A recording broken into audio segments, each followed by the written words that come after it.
Foretales is a small-scale indie game that may look basic on the outside, but it hides a depth of choices and gameplay options on the inside. Granted, it doesn't have a lot going on when compared to a huge AAA release, but it's definitely not without its charm. This is the kind of game that works very well on a handheld device like the Nintendo Switch, and it's much more of a relaxed and slower-paced experience overall. I think the visual quality is quite good, the sound design and voice acting are better than I expected, and the gameplay is different from anything that I've played before, at least in terms of digital card games. If you're looking for something casual to pass the time and you enjoy card games in general, this could actually be worth a look.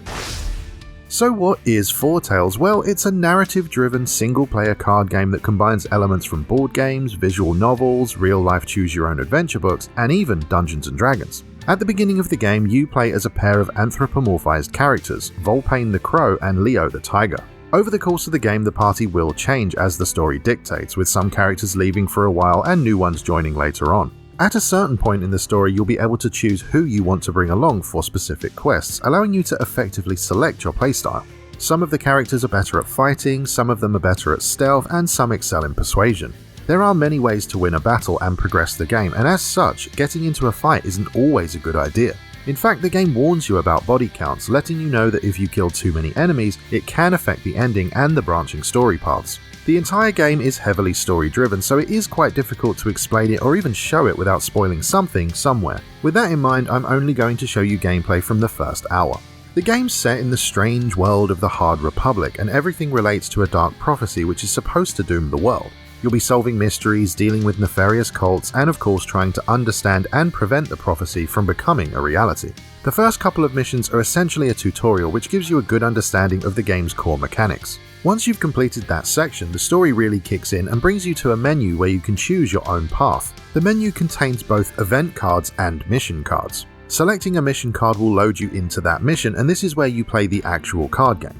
The event cards, on the other hand, give you a glimpse into what will happen if you don't manage to beat a certain mission card and fulfill its conditions. The event cards will also show you a number which indicates how many turns are left until the event triggers. Each mission card that you fully complete takes one turn, and the events require you to beat specific missions in order to prevent the events from occurring.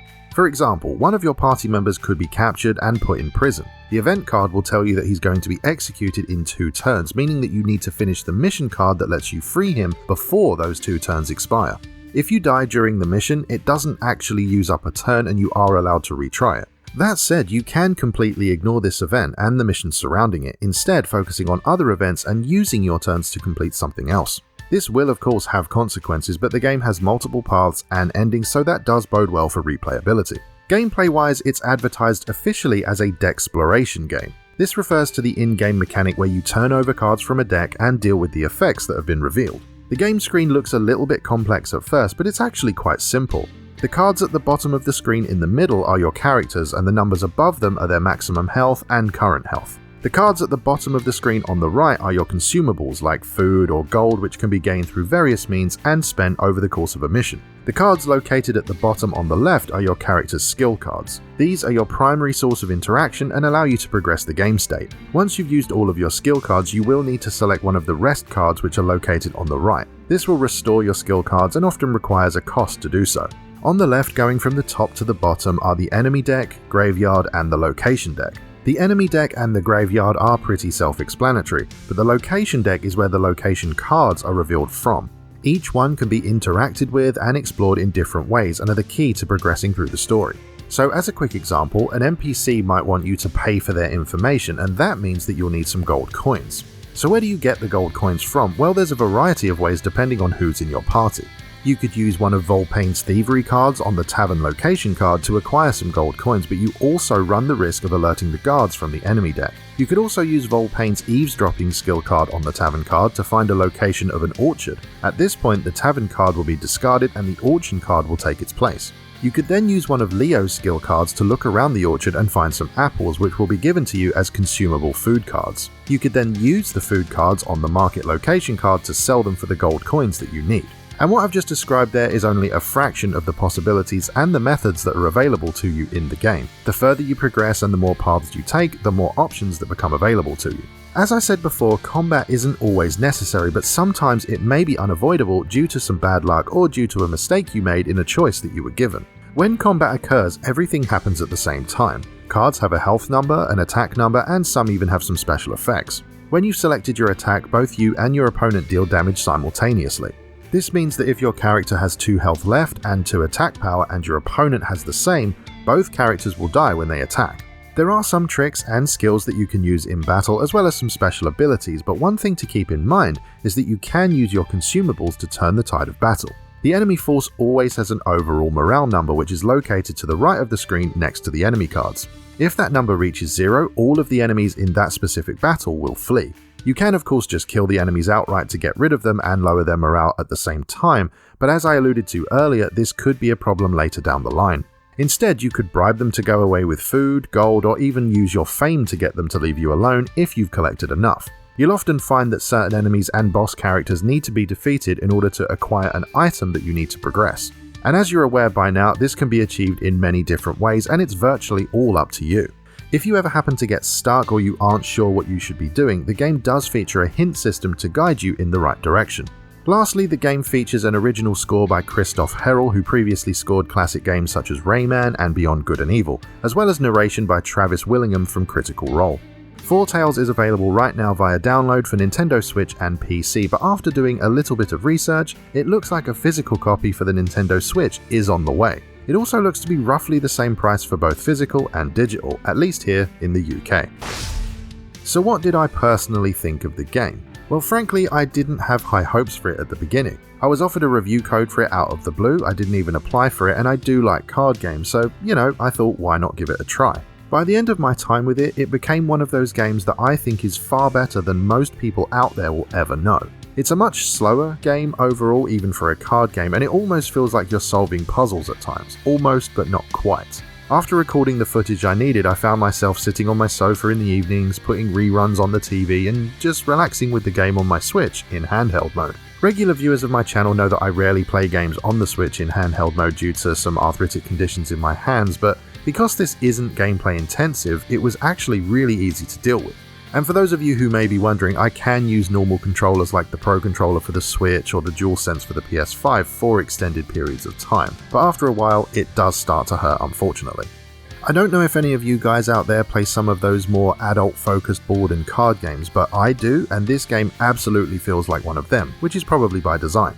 And for those of you who aren't familiar with the concept, they're not like trading card games where you buy booster packs and collect the cards. Instead, you buy one set and you have the entire game in one box. They do of course release expansions occasionally, but you get the idea.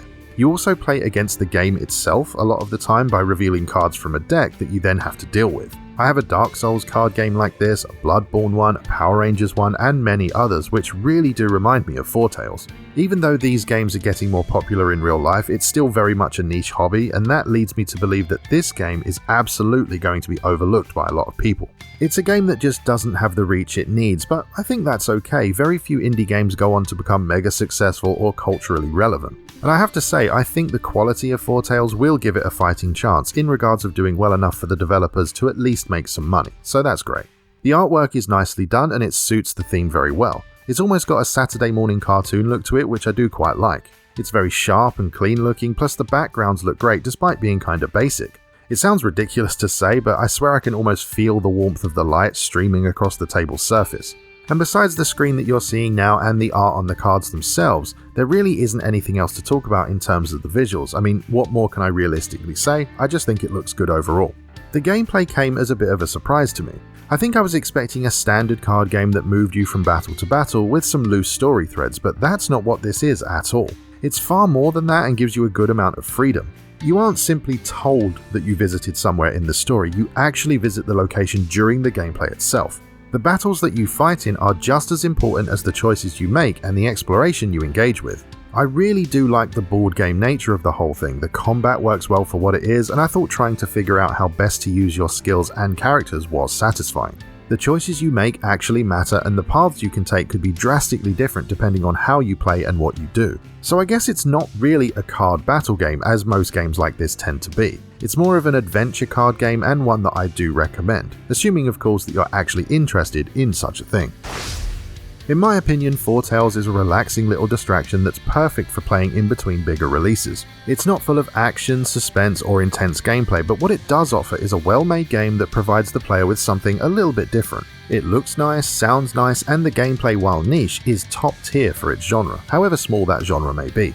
Ultimately, I don't think there's many people out there who'll play this game, know about it, or even care that it exists, unfortunately. It's a shame to say it, but this will end up being a very little known game in the wider world. It was clearly built and created for a specific audience, and it simply won't appeal to the masses. However, that doesn't have to be a bad thing, because I think the people who do decide to give this game a try will be pleasantly surprised. If you enjoyed the video, I really hope you'll consider subscribing, and if you like what I do and want to help support the channel, please check out the first link in the video description down below. Thank you very much for watching, and I'll see you next time.